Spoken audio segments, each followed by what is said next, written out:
Hello friends, welcome to my channel.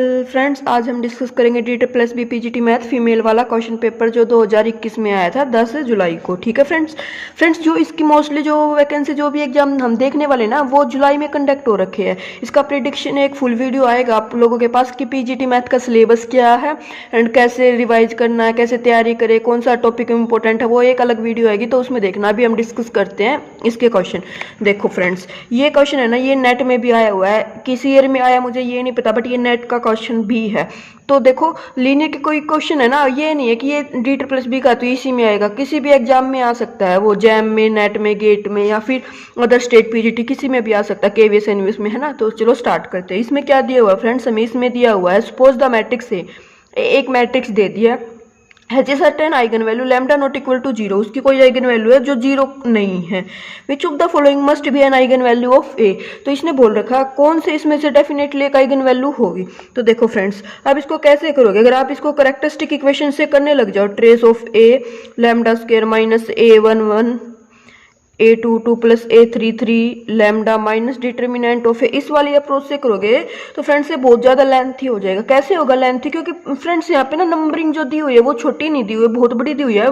Multiply करने में, determinant निकालने में आप लोगों का इतना टाइम वेस्ट हो जाएगा। और एग्जामिनर कभी भी ऐसा क्वेश्चन नहीं देता है कि वो आपका टाइम वेस्ट कराए, कोई ना कोई तो ट्रिक होती ही है। ठीक है फ्रेंड्स, अभी देखो तो कैसे करोगे इसको। आप लोग ट्राई करना चाहो तो अपने लिए कर सकते हो इसको, घर पे अपना कैलकुलेटर वगैरह यूज कर लेना और सोल्व करके देख लेना। लेकिन हम इस क्वेश्चन को जो एग्जामिनर जो अप्रोच मांगने लग रहा था ना हमसे, हम उससे ही करेंगे। देखो फिर आप भी बोलोगे हाँ इससे नहीं करना था, हमें उसी से करना था।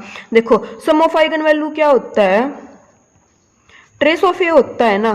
ठीक है, तो सम करो eigen value, sum of eigen value is equal to trace कितना है इस मैट्रिक्स का, 40 और 30 70 माइनस 50 20, मतलब इसका 20 कितना आ गया, इसका ट्रेस आ गया, है ना फ्रेंड्स। ये हमारे पास इक्वेशन नंबर 1 बन गई। अभी देखो फ्रेंड्स, हमने बोला था अगर किसी रो सम के है, हर मैट्रिक्स के रो का सम के है या फिर कॉलम सम के है, तो के उसकी एक आइगन वैल्यू पक्का मिलेगी, है ना। ये रिजल्ट हमने बताया था आप लोगों को, फर्स्ट ही लेक्चर में था ये रिजल्ट। तो देखो हर रो का सम कितना होने लग रहा है, मैट्रिक्स में कुछ ना कुछ तो देगा ही ऐसा। 29 11 40, 40 माइनस 40 जीरो, 30 18 12 30, 30 माइनस 30 जीरो, 24 और 26 50 माइनस 50 जीरो। हर रो का सम कितना होने लग रहा है, जीरो होने लग रहा है। अगर हर रो का सम जीरो होने लग रहा है तो जीरो एक आइगन वैल्यू पक्का मिलेगी। ठीक है फ्रेंड्स, अब मान लो एक आइगन वैल्यू लैम्डा 1 नाम था उसका, वो जीरो हो गई है। अब हमें बता रखा है, इसने पूछा है एक नॉन जीरो आइगन वैल्यू है लैम्डा। ठीक है, तो उसका मान लेते हैं लैम्डा 2 नॉन जीरो है एंड लैम्डा 3 हमें फाइंड करनी है। तो देखो सम ऑफ आइगन वैल्यू में पुट कर दो, लैम्डा 1 इसको लैम्डा 1 2 3, तो लैम्डा 1 को जीरो पुट कर दिया। ठीक है, लैम्डा 2 नॉन जीरो है, ठीक है, plus lambda 3 is equal to 20। अब तो दो इक्वेशन आ गई। हमसे लैम्डा 2 नॉन जीरो पूछ रखी है, इसने कौन सी पूछ रखी है, लैम्डा 2 नॉन जीरो एक आइगन वैल्यू है और लैम्डा 3 हमसे पूछ रखी है। तो लैम्डा 3 की वैल्यू कितनी आ जाएगी फ्रेंड्स, 20 माइनस लैम्डा 2 आ जाएगी ना, क्योंकि ये तो नॉन जीरो है। अब उसने लैम्डा में ही दे रखा, क्योंकि 2 3 का उसने चक्कर नहीं कर रखा, तो कोई बात नहीं, हम थर्ड निकालनी थी, हमें पता है इसको 3 मान लेते हैं और इसको ये मान लेते हैं। तो हमारे पास आइगन वैल्यू क्या आ गई, 20 माइनस लैम्डा, और ये हमारे पास क्या हो जाएगा फ्रेंड्स, आंसर हो जाएगा। तो इसका कौन सा ऑप्शन ट्रू होगा, इसका ऑप्शन ट्रू होगा, ऑप्शन नंबर 3। तो पता चला आप लोगों को कितने ईजी वे में हमने सोल्व कर दिया। सम ऑफ आइगन वैल्यू 20 आना चाहिए, एक आइगन वैल्यू हमें पता चलेगी जीरो है, तो दूसरी क्या नॉन जीरो, थर्ड निकालनी थी, तो थर्ड क्या हो जाएगी 20 माइनस लैम्डा हो जाएगी, क्योंकि थर्ड निकालनी थी, लैम्डा 3 इज इक्वल टू। तो ऑप्शन मैच कर लो। देखो कितना 1 सेकंड का क्वेश्चन था। अगर एग्जाम में आप लोगों को ये वाली, इसलिए मैं हमेशा बोलती हूँ रो सम कॉलम सम जरूर देखा करो आइगन वैल्यू के केस में। ठीक है फ्रेंड्स, अभी जब नेक्स्ट क्वेश्चन देखते जाएंगे ना, यहाँ पे भरपूर उसने आइगन वैल्यू का यूज कर रखा। हर कंसेप्ट में जो भी क्वेश्चन आएगा ना उसमें आइगन वैल्यू तो मस्ट है ही। हम अभी जब आगे क्वेश्चन करेंगे ना तो दो अप्रोच से करेंगे। हाँ, इस वाली अप्रोच से मैंने नहीं किया फ्रेंड्स, क्योंकि बहुत ज्यादा कैलकुलेटिव होता। आप लोग ट्राई करके देखना चाहो तो कर लेना। ठीक है फ्रेंड्स, अभी देखो इस वाली अप्रोच से पता है हमें, इसने क्योंकि एक आइगन वैल्यू जीरो है तो इस मैट्रिक्स का डिटर्मिनेंट डेफिनेटली जीरो होगा। ठीक है, आप लिखवा के ले लेना, इस मैट्रिक्स का डिटर्मिनेंट पक्का जीरो होगा, तो आप डिटर्मिनेंट ही फाइंड कर लेना और फिर उसके बाद सोल्व कर लेना। ठीक है फ्रेंड्स, अभी उसके बाद देखो नेक्स्ट क्वेश्चन जो हमारे पास है वो क्या दिया हुआ है, let m be a non zero n cross n real matrix with n 2 या 2 से बड़ा है, which of the following is true, हमें ट्रू बताना है। तो फ्रेंड्स देखो, अब इसका तो कोई प्रूफ नहीं कर सकते हम, तो इसमें कैसे करेंगे। अब हम कोई तो अप्रोच लगेगी क्वेश्चन सॉल्विंग में। तो देखो हम n को 2 ही ले लेते हैं। ठीक है, और मैंने आप लोगों को बताया था ऑप्शन डिस्कार्ड। ऑप्शन डिस्कार्ड कैसे करते हैं? हम एग्जाम्पल लेते हैं और उस एग्जाम्पल के थ्रू उसको गलत बताते हैं। तो देखो फर्स्ट ऑप्शन में ये क्या बोलने लग रहा है, डिटर्मिनेंट m 0 है तो रैंक ऑफ m 0 होगी। भाई साहब उसने पहले ये बोला है कि m तो नॉन जीरो लेनी है, तो रैंक 0 कैसे हो सकती है नॉन जीरो की? ठीक है, बट एक सेकंड उसने क्या बोला, डिटर्मिनेंट m 0। ठीक है, मैंने एक ऐसी मैट्रिक्स A ले दी 1 1 1 1 जिसका डिटर्मिनेंट कितना है 1 - 1 0, लेकिन रैंक ऑफ ए कितनी है? रैंक ऑफ ए तो 1 है ना। आप निकाल लेना रो रिड्यूस करके, इसकी रैंक कितनी आने लग रही है, इसकी रैंक 1 आने लग रही है। तो ये ऑप्शन क्या हो गया, ऑप्शन डिटरमिनेंट 0 रैंक 0 नहीं है, तो ये ऑप्शन क्या हो गया, ये ऑप्शन फॉल्स हो गया, ऐसे डिस्कार्ड कर दिया हमने। सेकंड में इसने क्या बोला है, determinant of m rank of m n है, मतलब जितना n लिया है ना, n 2 लिया है, तो रैंक ऑफ जो a है वो मेरे पास कितनी है, वो 2 ही है। रैंक ऑफ a 2 है, तो ये बोलने लग रहा है कि जो डिटरमिनेंट ऑफ a है वो कितना नहीं हो सकता, वो 1 नहीं हो सकता। तो इसको भी डिस्कार्ड करते हैं। कैसे? आइडेंटिटी मैट्रिक्स ले लेंगे हम, ए रैंक कितनी है 2 है और डिटरमिनेंट ऑफ ए कितना आ गया मेरे पास 1, ए मतलब ए को रिप्लेस कर लेना m से, तो डिटरमिनेंट ऑफ m कितना आ गया 1, तो आ सकता है। ये बोल रहा था कि 1 नहीं आ सकता, तो ये भी डिस्कार्ड कर दिया हमने। ठीक है, थर्ड में ये बोलने लग रहा है कि रैंक ऑफ ए जो है ना m वो 1 है। ठीक है, लो 1 0 0 0 m है, रैंक ऑफ m कितनी है मेरे पास 1 है, और इसका डिटरमिनेंट ये बोलने लग रहा है this imply determinant of m non zero होगा, तो डिटरमिनेंट ऑफ m तो डेफिनेटली कितना होगा मेरे पास 0 होगा। तो इसको भी क्या कर दिया हमने, डिस्कार्ड कर दिया। अब या तो ये ऑप्शन गलत होगा या फिर क्वेश्चन ही गलत है, या तो ये ट्रू होगा, तीन ही ये बनते हैं। तो देखो चलो इसको भी करते हैं। इसके लिए इसने बोला है rank of A determinant of A 1 है, मतलब determinant of A non zero है ना, नॉन जीरो है, डिटरमिनेंट m नॉन जीरो, तो रैंक कभी भी जीरो नहीं आ सकती। फ्रेंड्स ये तुमने रिजल्ट भी देख रखा है कि अगर कोई मैट्रिक्स रैंक ऑफ ए है जो वो n है, तो उसका n क्रॉस n की ही मैट्रिक्स है, तो उसका डिटरमिनेंट जो है वो पक्का क्या होगा, नॉन जीरो होगा, है ना। अगर डिटरमिनेंट जीरो होगा तो रैंक जो है n से लेस हो जाएगी। अब इसने बोल रखा है डिटरमिनेंट 1 है तो रैंक 0 नहीं हो सकती। हाँ, 0 कभी भी नहीं होगी, है ना रैंक, क्योंकि रैंक 0 होगी तो डिटरमिनेंट 1 आ ही नहीं सकता। तो फोर्थ ऑप्शन क्या हो जाएगा हमारे पास, ट्रू हो जाएगा। ठीक है फ्रेंड्स अभी देखो ये 2 क्वेश्चन ही आए हुए थे हमारे 2021 के पीजीटी फीमेल में। आप बोलोगे बस लीनियर अलजेब्रा यही था, मैंने जितना देखा ना उसमें यही 2 क्वेश्चन थे, बट ये सिर्फ फीमेल वाला एक केस था, बाकी जो हमने प्रीवियस लेक्चर किया था उसमें 10 से 11 क्वेश्चन थे लीनियर के। अभी जो आगे वाला क्वेश्चन पेपर देखेंगे ना उसमें भी 10 से 12 क्वेश्चन ही हैं। तो ये मत सोचना कि एक पेपर में 2 क्वेश्चन आ गए तो ये ठीक है, उसने लीनियर कम दिया, उसने कॉम्प्लेक्स या रियल बहुत ज़्यादा दे दिया होगा इस वाले एग्जाम में। ठीक है, तो वैसे ही करता है। अभी जब हम आगे रियल के देखेंगे ना तो वहाँ पे देखेंगे 20-20 क्वेश्चन रियल एनालिसिस से दे रखे हैं, और हाँ रियल एनालिसिस का जो सेकंड पार्ट है सीक्वेंस सीरीज का वो कल आ जाएगा। ठीक है, तो देखो अभी नेक्स्ट जो हम डिस्कस करेंगे वो फीमेल वाला ही करेंगे, क्योंकि 2 लेक्चर के लिए तो हम क्या ही वीडियो बनाते हैं ना। तो देखो इसमें क्या है, फीमेल वाला जो 2018 में क्वेश्चन आया हुआ है ना 4 जुलाई 2018 को, वो डिस्कस करते हैं अब।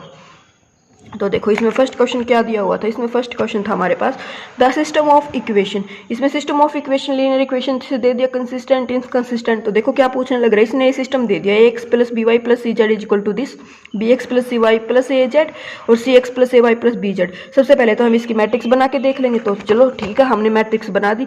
अब उसके बाद ये बोलने लग रहा है ऑप्शन पे हम बाद में जाएंगे, पहले इसको रो रिड्यूस करके इसके रैंक निकाल लेते हैं ना, क्योंकि हम कंसिस्टेंट तो रो रिड्यूस के बाद लास्ट में जाके ही तो देखते हैं ना जब इसको इक्विवेलेंट फॉर्म में चेंज कर देते हैं ना। तो देखो सबसे पहले यहाँ पे स्टेप लगाए हुए हैं R2 को R2 - b / a R1, R3 = c - R3 - c / a R1। इसको आप लोग सोल्व करना, लास्ट तक रो रिड्यूस में लेके आना। उसके बाद इसमें R3 में लगाया था, ये बन गई थी मैट्रिक्स अप्लाई करने के बाद ऑपरेशन।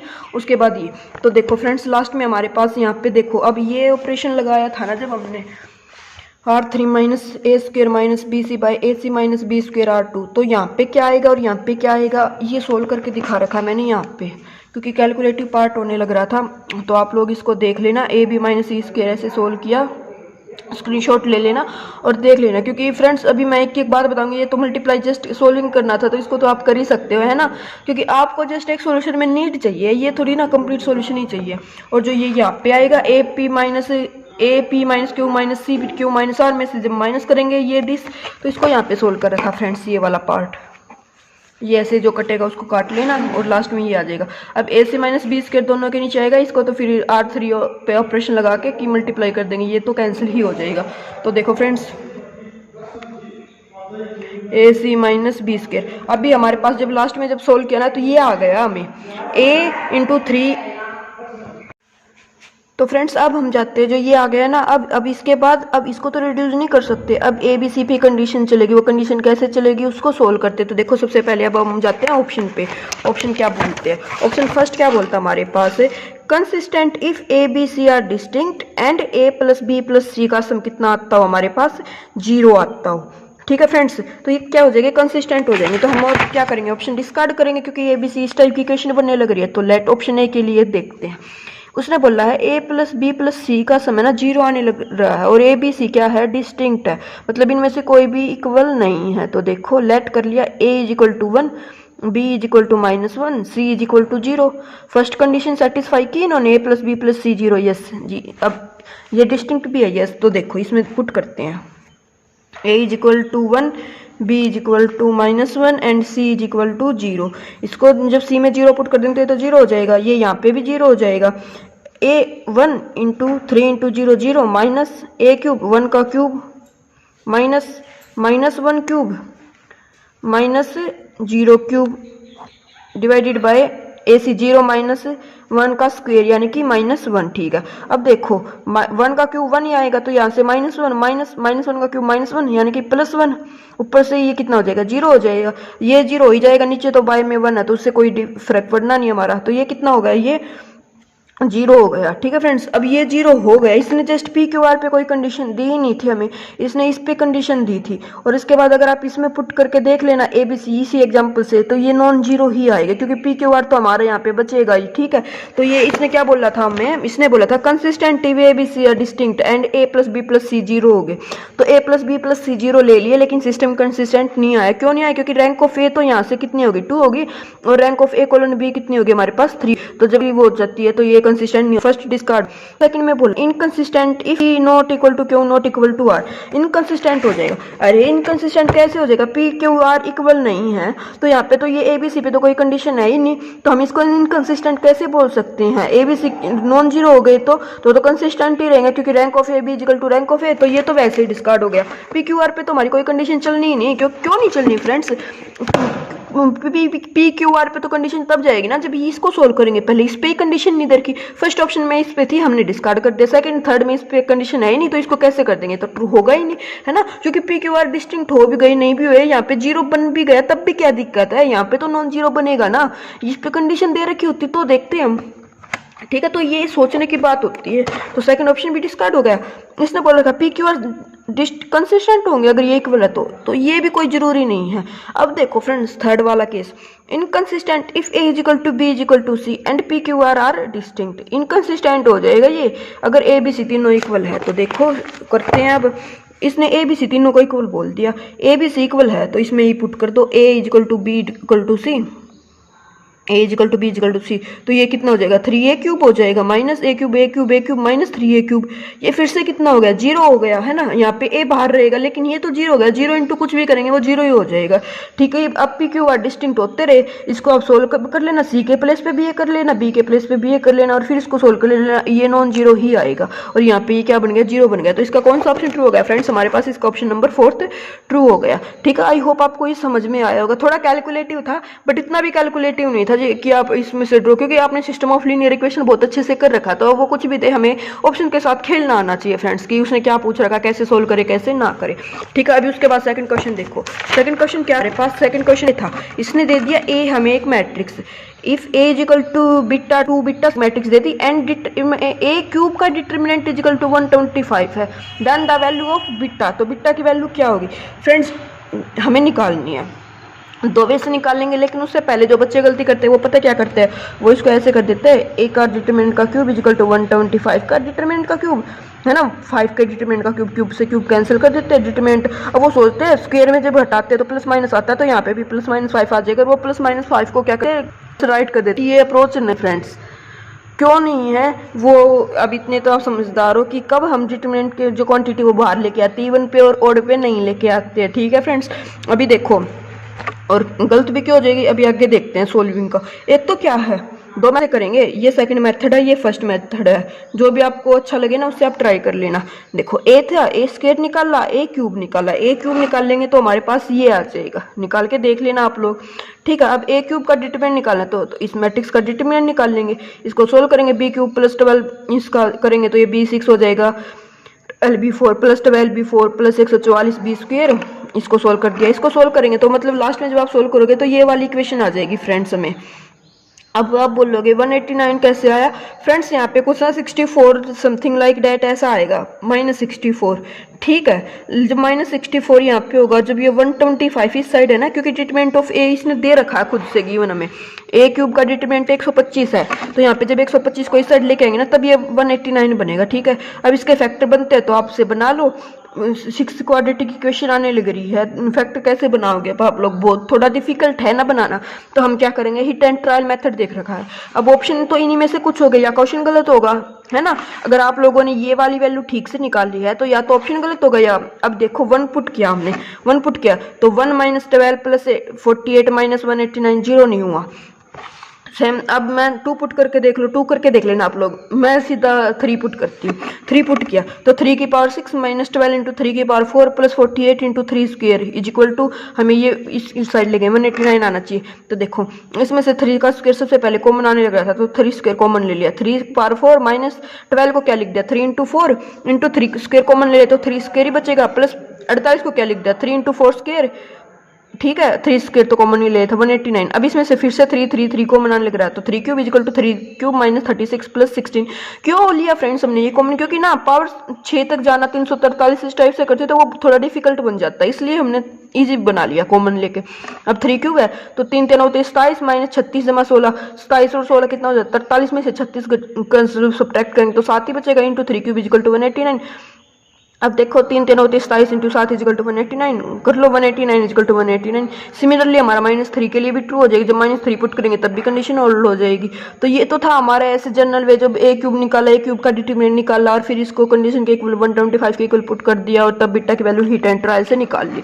ठीक है, एक सेकंड कंडीशन क्या है फ्रेंड्स, उससे देखना आप लोग आइगन वैल्यू वाला कंसेप्ट, अगर आपने आइगन वैल्यू किया तो हम उससे भी जाएंगे ना। देखो बीटा प्लस 2, 2 प्लस बीटा, हर रो का सम भी बीटा प्लस 2 आएगा, या फिर कॉलम का बोल लो, कॉलम का सम बीटा प्लस 2 आएगा।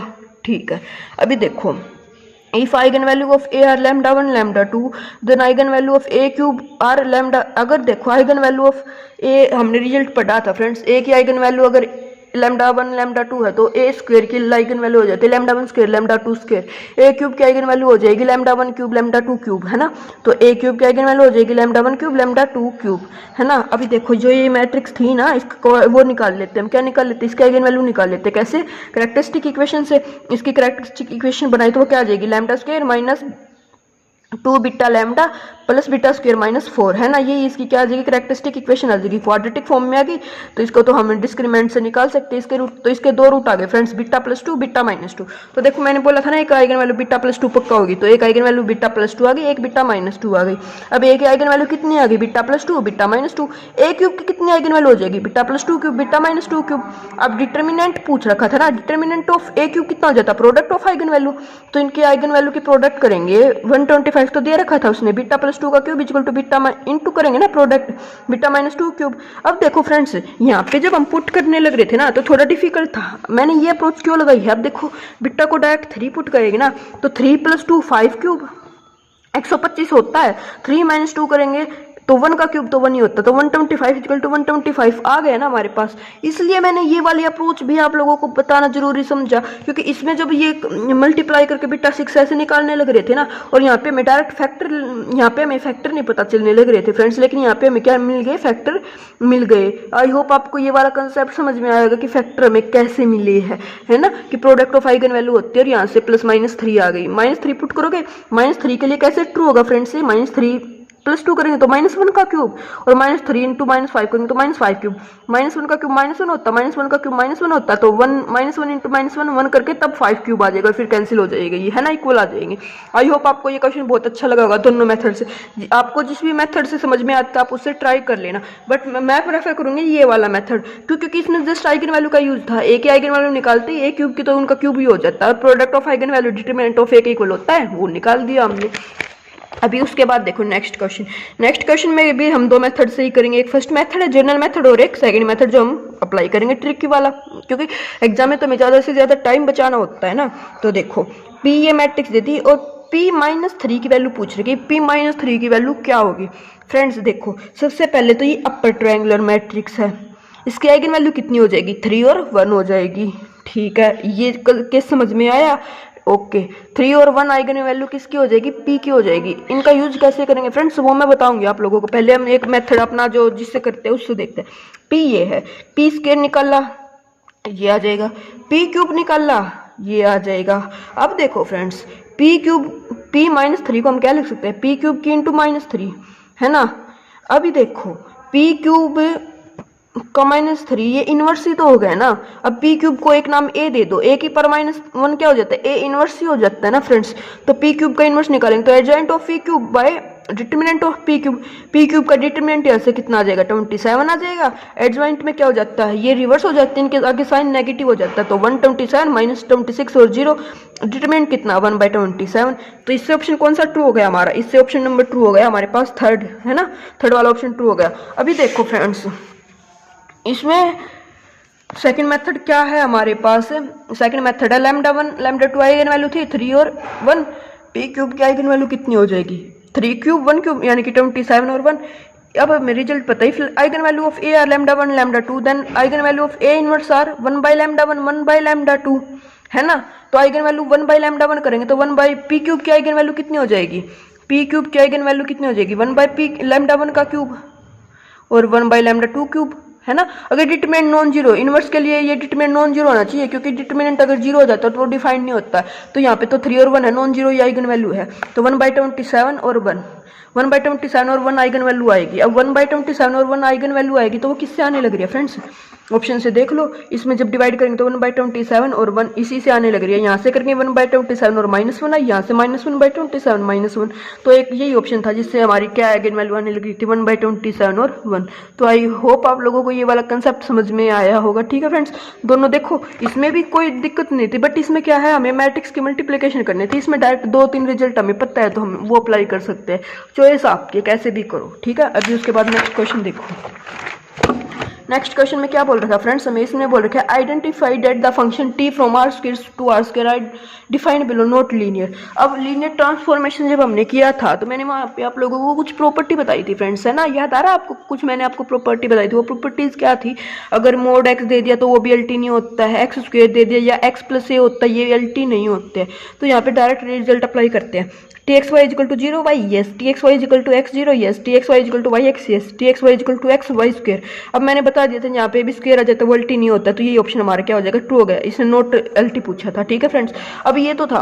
अभी आप बोलोगे इसको प्रूफ करो, अरे तो ठीक है आप लोग इसका प्रूफ कर लेना, ऐसे t plus a plus t of a plus b equal to t of a plus t of b है ना। अब मेरा आंसर ये आया तो मैं तो यही बताऊंगी आप लोगों को, बट आपने जब LT कर रखा है तो आप इनको तो बता ही सकते हो इजिली। लेट a कर लिया मैंने 1 - 2, b कर लिया 1 और 2, t of a plus b हो जाएगा, a प्लस b करना तो 1 + 1 2 और -2 + 2 0 हो जाएगा। t ऑफ a b की तो 4 और 0 इमेज आ गई। और अब यहाँ पे करेंगे t of a plus t of b, T of A की इमेज कितनी आ जाएगी 1 4 आ जाएगी, प्लस टी ऑफ बी की इमेज कितनी आ जाएगी 1 4 आ जाएगी। ऐड करेंगे तो 2 और 8 आ गई। ये दोनों तो इक्वल नहीं आए तो ये नॉट एलटी और यही हमारा क्या हो जाएगा ट्रू हो जाएगा। मतलब नॉट एलटी बताना था कि ये एलटी नहीं होगी, तो ये ट्रू है। ठीक है फ्रेंड्स, आई होप आप लोगों को ये वाला कंसेप्ट भी समझ में आया होगा। इसलिए मैंने डायरेक्ट आपको ट्रिक बता रखी है कि मोड एक्स हो, एक्स स्क्वायर हो, एक्स में कुछ कॉन्स्टेंट ऐड होती है, कभी भी एलटी नहीं होते। हाँ, लेकिन ए एक्स हो, 2x 3x ये एलटी हो जाते हैं। ठीक है, ये भी बताया था क्यों होते हैं जब क्वेश्चन किए थे हमने। ठीक है, अभी उसके बाद देखो नेक्स्ट क्वेश्चन देखो, if lambda is an eigen value of an invertible matrix A then the eigen value of A inverse.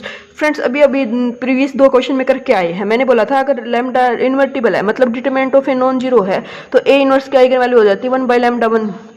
अगर a2 क्रॉस 2 के तो 1/λ2 है ना, यही है। तो λ1 की अब λ1 आइगन वैल्यू है तो λ1 को ऐसे भी तो लिख सकते हैं, ऊपर लेके जाके λ1 इनवर्स, और ये हमारा ऑप्शन ट्रू हो जाएगा। कौन सा ऑप्शन ट्रू हो जाएगा फ्रेंड्स, हमारा 4th ऑप्शन इससे ट्रू हो जाएगा। इसमें बोला था आइगन वैल्यू ऑफ a1 होगी, लैम्डा होगी, 2/λ होगी या लैम्डा इनवर्स होगी। तो फ्रेंड्स डेफिनेटली हमें पता है अगर लैम्डा मैट्रिक्स इन्वर्टिबल है तो ए इनवर्स की जो आइगन वैल्यू होती है वो 1 आइगन वैल्यू ऑफ किसकी हो जाती है, ए की आइगन वैल्यू हो जाती है।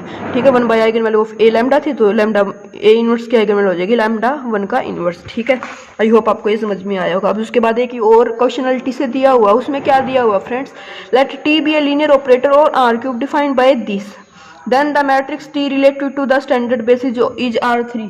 अब R3 के स्टैंडर्ड बेसिस होते हैं फ्रेंड्स 1 0 0 0 1 0 और 0 0 1। ठीक है, ये R3 के क्या होते हैं, स्टैंडर्ड बेसिस होते हैं।